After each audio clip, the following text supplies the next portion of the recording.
What's going on, people? Welcome back to the Nick J. Francis channel. Quick wrap up. Arsenal just finished playing Southampton. Arsenal won 3-0, goals from Lacazette, Odegaard and Gabriel. Really good performance, back to winning ways. It was a must-win game, although the last must-win game was also a must-win game and we didn't win it. So we have to keep this consistency. We put ourselves in a really difficult position with that loss to Everton. But look, let's move on because, I'm still rattled. This was a good show of kind of, I guess, what you're going to want is a response. You can see Arteta has told the team that, he's going to demand a response. He is teetering on the edge of losing his job at this point. He must be teetering on the edge of losing his job at this point. So every game is fighting not just for the fans and just for the result, but he's fighting for himself. And I think you saw that today.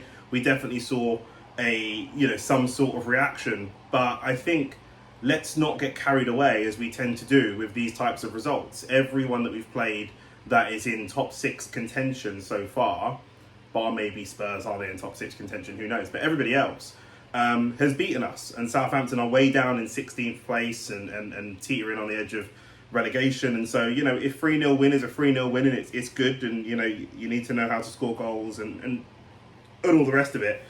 But let's not take too much away from that. Let's not get excited, or let's not get overexcited. Let's praise the team for what they did today. And the next game is really going to be the game that tells us where we're at, and if there's been any sort of progression, I guess. But we'll come to that. In terms of the overall game plan, and what Hasenhüttl did, I'll start with Southampton. I think they set out to come and attack us smartly. They closed the press really well. They stopped us from playing our football, and they know that they've got the better players than we do in the air, so it's going to force us to go long. That was smart. They were catching us on the counter-attack really, really quickly. Obviously, they've got some pace. They were winning free kicks. They've got James Ward-Prowse, who's one of the best set-piece takers in the league. And they've got a little bit of pace up top as well with Teller and Redmond and those types of players, and that's what they did. And I don't think he'd done a lot wrong. I think their performance was poor, but I think Hasenhüttl set them out in a smart way.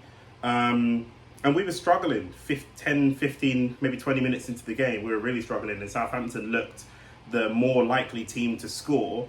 And we needed somebody in these moments. We need someone who can take the game by the scruff of the neck. And in our midfield, normally it's going to be a midfielder. We don't have that. It's Gabriel and Ben White, I like them, but it's sideways.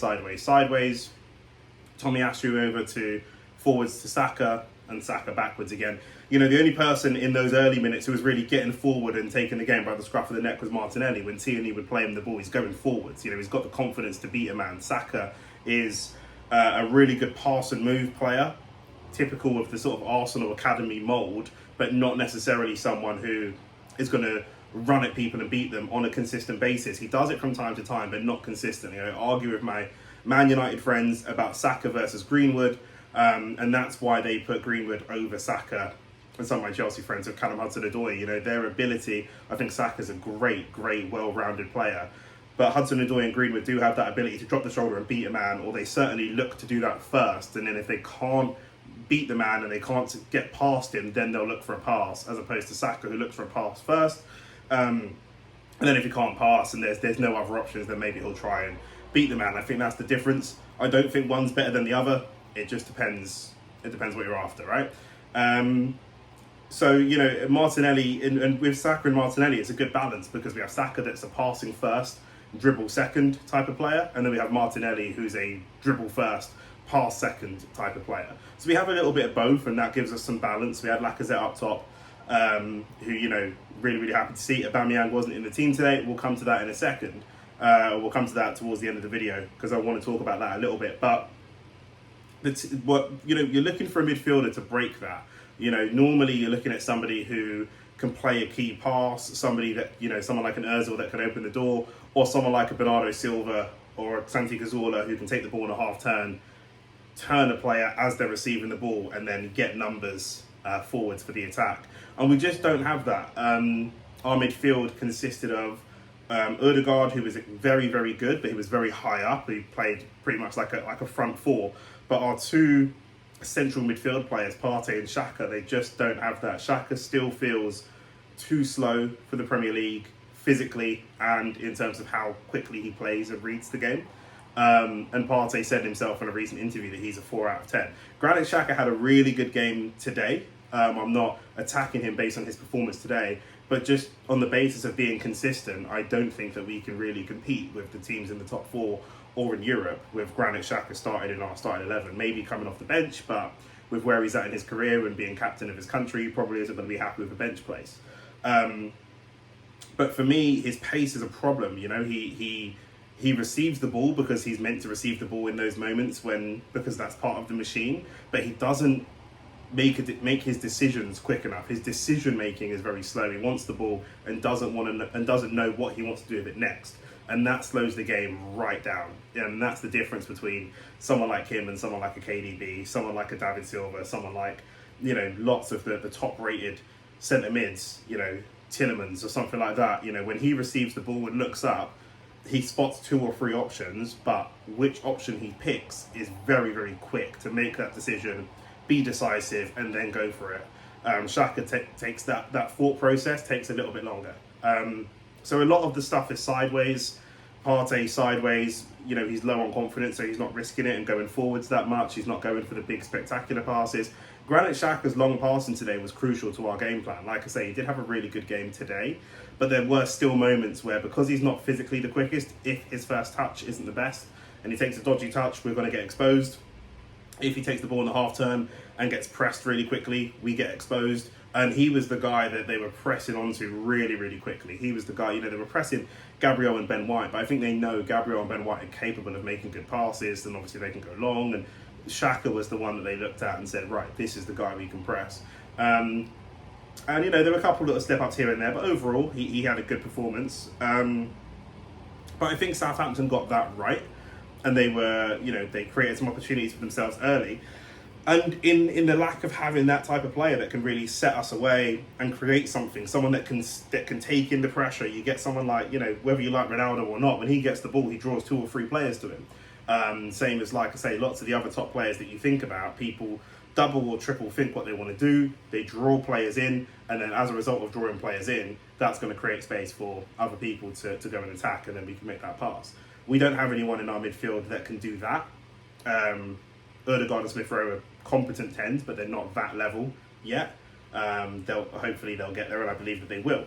The person today that set us away and set us up for our attack for the first goal was Aaron Ramsdale, was our goalkeeper. The ball went back to him. He took a really risky decision to let the players come into a range, and to be able, really, really good decision making from him to judge the range where the player that's pressing him is far enough that he can get the ball out, but close enough that they can't go and press the second player, right? He's going to take a lot of that pressure on himself, punches the ball out to Tomiyasu down the line to Saka with a really nice cutback, and Lacazette dispatches.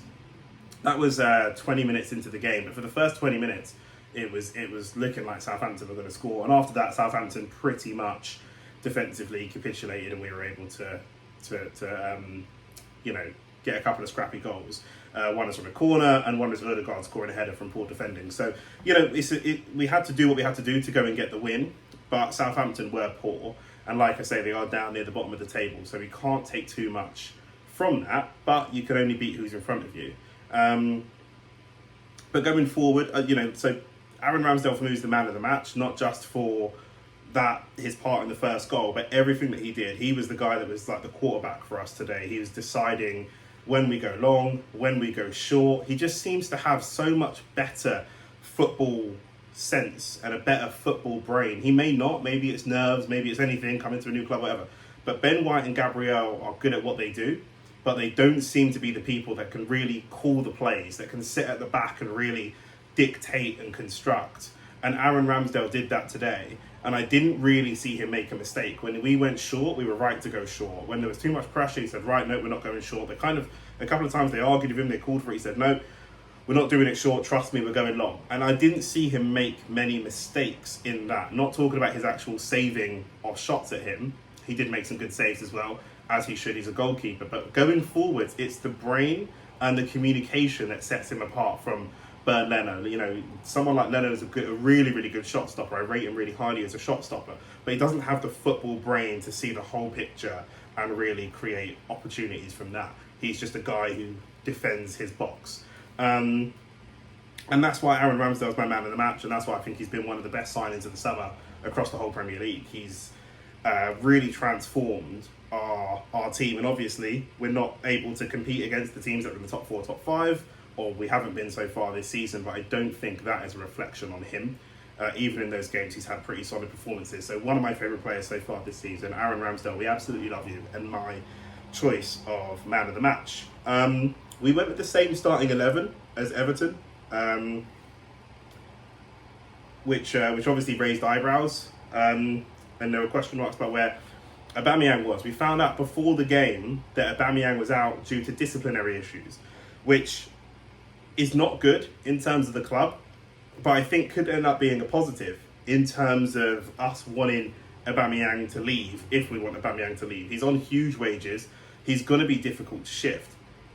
But every Arsenal fan I know wants a new striker in January. And these disciplinary issues, plus the fact that he goes off to AFCON, is going to raise the urgency of us getting a new striker, which is absolutely something that we need. And for me, I feel like, Aubameyang's been a good servant since he's come into the club. He'd done an interview this week about how he thinks he's the coolest captain to play for in the league, and he's a really nice captain and stuff like that. And it didn't really endear me to him. I like him as a guy, but I think the decision to make Aubameyang a captain was a mistake. The decision to make Xhaka the captain before that was a mistake. And I think it's been mistake after mistake in terms of how we've managed some of these guys. And this captaincy bouncing around from person to person to person is nonsense. I would really like to see, going into next season, a Ramsdale or a Kieran Tierney, if he's going to play consistently. Obviously, he has injury issues, but they have the types of attitude that I would like to see in a captain. I think that Aubameyang's a really fun, jovial type of character, and that is brilliant for the dressing room when things are going right. But when things are going wrong, and when you're on a bit of a slippery slope, and when you have to dig deep, and he's not the guy for that. There's lots of people like him, like a Jesse Lingard. You could say when Jesse Lingard's in the Man United dressing room and things are going really, really well, great. But is he the guy that's going to dig deep and pull you out of a dark place as a team? Maybe not. He's maybe a little bit too much of a laugher and a joker and something like that. And I think Aubameyang's the same. Really good goal scorer in terms of his overall career stats. Obviously not on form at the moment, but he's not the guy that's going to be the big responsibility-having guy. He's not that person now. He's never been that guy before. I don't know why we would suddenly expect him to be that person. And as a captain, he's very passive. When we see a player get fouled, he's not necessarily getting in the ref's face to get a card, but he's not making the case. He's not making the argument. He's not putting the argument forwards. When one of our players is going to get a card, or if there's an offside, he's not pushing the agenda in the way that we need him to. We see other players coming and pushing the agenda more. Even someone like Gabriel, obviously he's new to the club, his English isn't the best, but he's much more forceful as a character. And Ramsdale, I think, would make a really, really good captain because of those types of things. I can't... If we're going into a cup final or something like that, then it's half time and it's 0-0 and we're 1-0 down. Who is there in Arsenal at the moment that you'd want to be given a team talk? Who's going to give the team talk to lift everybody? Saka and Smith Rowe are young. Odegaard's just come in. Martinelli's young and not English and hasn't been a consistent mainstay in the club. Ben White's one of the key players for us and one of the more experienced players for us, but as a character, he seems maybe a little bit passive. Gabriel, already mentioned, not long been in the club and obviously doesn't speak a huge amount of English. Tomiyasu, brand new to the club as well. So apart maybe Tierney, maybe Ramsdale, there's not really that many people. Maybe Lacazette, we know he does a lot of support for the youngsters, but for me, I don't see those types of players, Xhaka and Aubameyang and these guys, being the guy to lift you. And at the moment, as a club, we need a lift. There may have been great captains in years gone by when things are going really, really well, when we're consistently coming top 4 and winning FA Cups and doing this stuff. I'm sure it's great. But we need a captain that can lift us. We need a good, strong leader. Maybe someone that's not even all that friendly. When Mertesacker was the captain, he used to hand out the fines. And, do I feel that Aubameyang gets that same respect? And obviously he's undermining that respect right now because he's not turning up to training or he's turning up late or whatever the case may be. He's had discipline issues before. Xhaka had discipline issues before in terms of yellow cards and red cards on the pitch and different things like that. No issues behind the scenes, but just on the pitch, discipline issues. And if there's somebody that's got disciplinary issues, we can't have them leading the team, especially not when we have the youngest team in the Premier League. Obviously, we gave him the captaincy as a bit of a gem to make him stay. But if you have to, the new strategy has to be, if we have to do this type of stuff to get these guys to stay, to give them 300 grand, 350 grand a week and the captaincy and this, that and the third, then we've got to cash in. Because we can't have the team be dependent on him. And it could just be off form, who knows what's going on in his personal life. And again, I like Aubameyang as a guy, I like him as an Arsenal player, but we can't have him as captain. Not if he's going to be this way. When we're looking to sign players, we need to look at their technical ability and physical ability, but we need to look at their mentality as well. And that's what a lot of people love about Ramsdale. That's why he endears himself to the fans so much. Some of my friends that support rival clubs are saying, "Oh, he's over dramatic, the way he makes saves." And I don't care. I really don't care. He celebrates with the fans. He apologises to the fans when we lose, and he's an Arsenal fan, and you can see it.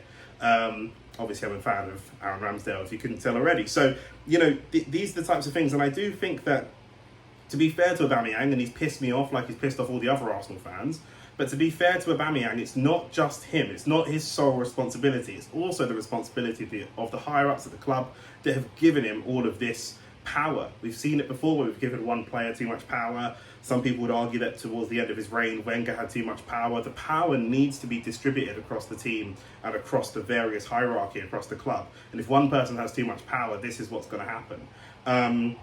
So in terms of getting him out, or at least in terms of us getting in a new striker, it may be a blessing in disguise.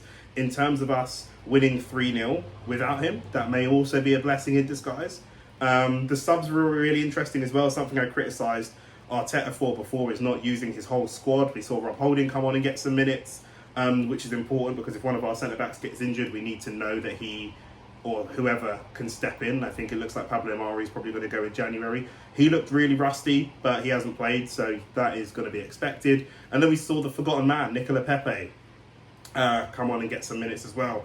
Reports flying around that there's a clause in his contract if he has 5 more appearances in 2021, then we'll owe Lille some money, £5 million or €5 million, something like that. Listen, we can't be spending £200 million on players and then not playing them because of these clauses in their contracts. What is going on? We have forever been at least in the last decade, been the worst in the Premier League of the big clubs in terms of business, in terms of all these contracts and clauses, and the worst.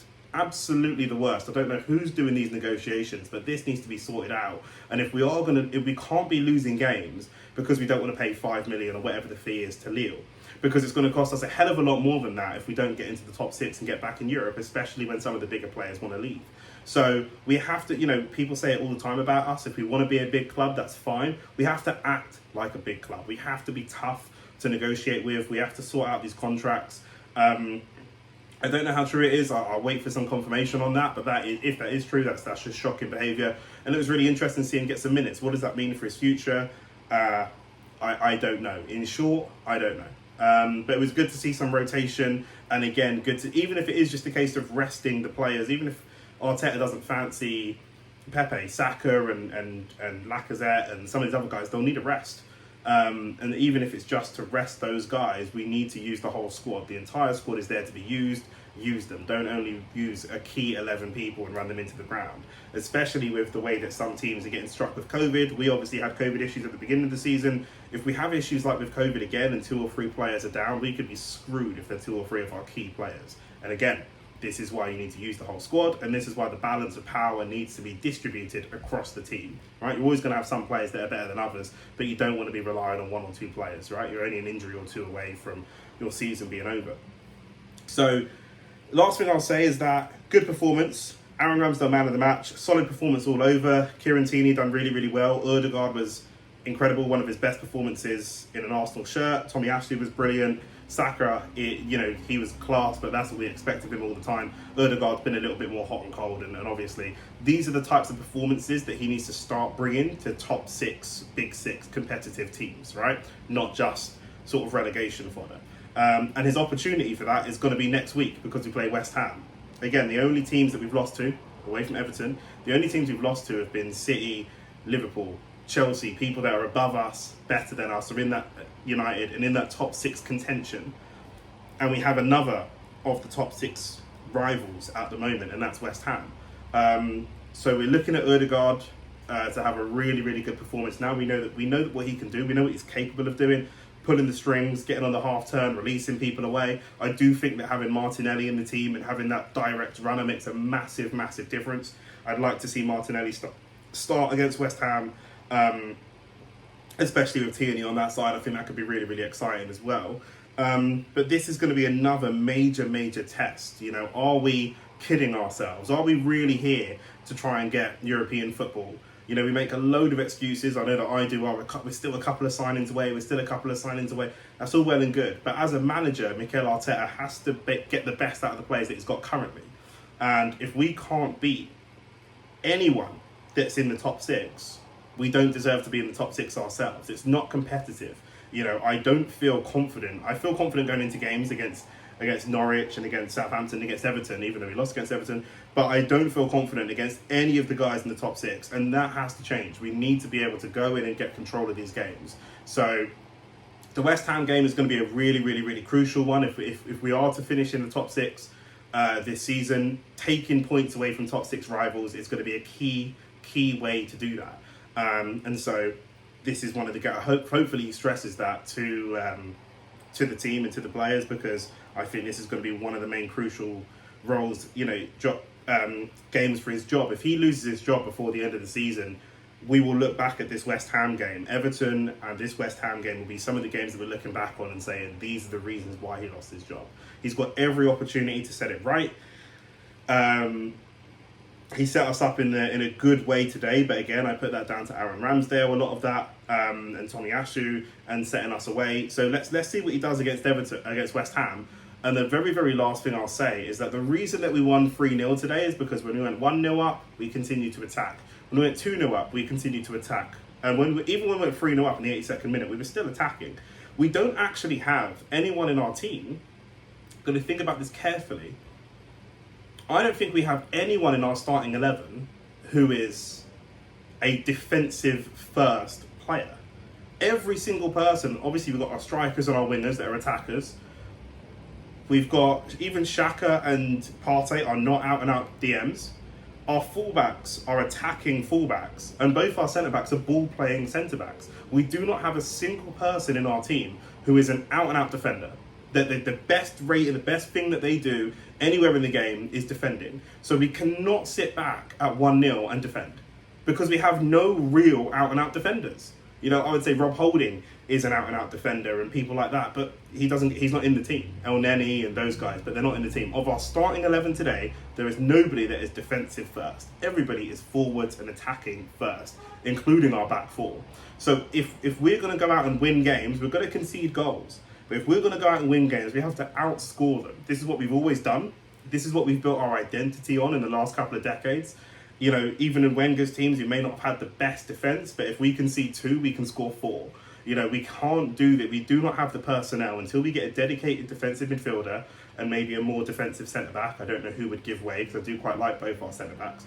But until we have that sorted, we can't sit down and try to defend 1-0s, right? Because Arteta is just doing a Mourinho strategy of football at that point. In games like this, and other games in the past, like with Spurs and all the rest of it, we go 1 up, 2 up, and we keep attacking. Our best form of defence is our attack. We have to keep going against these guys. Obviously it's game management. 85th minute, 86th minute, we're managing the game. Ramsdale managed the game really well. Endless praise for Ramsdale, obviously. But we have to keep attacking. If we sit down and try to defend a 1-0 lead, it's over for us. Okay, so that's what I'm going to leave you guys with. Let me know what your score predictions are for West Ham, and if you're confident that we're going to win the game at all. Really, really keen to see what you guys think, and who was your man of the match. Do you agree that it's Ramsdale? Drop a like on the video purely for Aaron Ramsdale, because he's a proper Arsenal fan through and through. You can see it in everything that he does, and like I say, endless love to Aaron Ramsdale and the team. But really good win, and we'll be back with another video after the West Ham game. Cheers, guys.